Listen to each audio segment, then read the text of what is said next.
The last thing I want to do is add an adjustment layer to create a flickering effect for the entire composite. So we'll go up to the Layer pull-down menu, then select New, Adjustment Layer.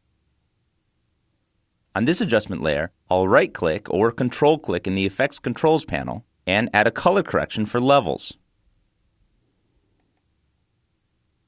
I'll open up the panel so we can see more of the controls for the histogram. In this effect, there's a stopwatch for the histogram. However, if I open up the parameters for the adjustment layer by typing E on the keyboard, then I twirl down levels to see the parameters. Here you can see the histogram, the output to black, and the clip output to white. And we can attempt to add an expression to our histogram. However, when you select histogram and either try to use the Alt or the Option key and click on the stopwatch, or come up to Animation and come down to Add Expression, you'll see that it's not possible. There are some parameters in After Effects which cannot be expressed. Histogram is one of them. Here, I can adjust the histogram, and the adjustment layer will apply it to the layers below. I can't modify the histogram over time with an expression, but what I can do is modify the transparency of my adjustment layer. And by modifying the transparency, I modify the value of the levels that are imparted on those layers below it. So let's do this. We'll select the adjustment layer, then select opacity by typing T on the keyboard.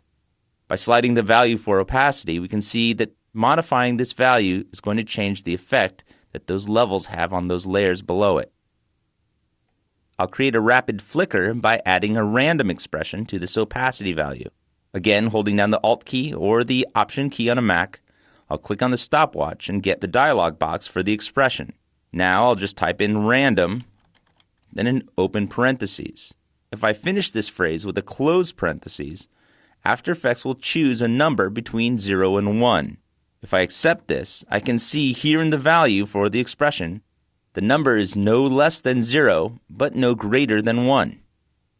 If I change the value between the parentheses in the random expression by modifying this to 50 and using Enter on the number pad, we'll see that the new number described by the expression is no less than 0, but no greater than 50.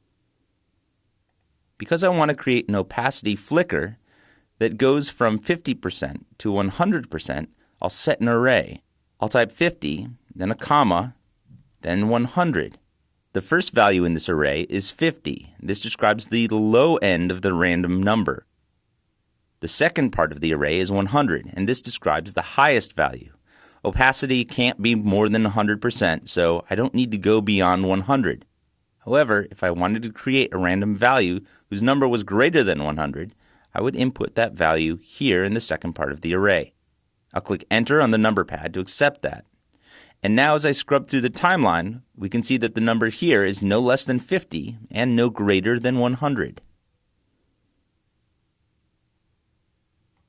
Now, although I'm not really changing the values of my histogram, I am changing the way that the levels are affecting our scene. By typing 0 on the number pad, we can see a quick RAM preview.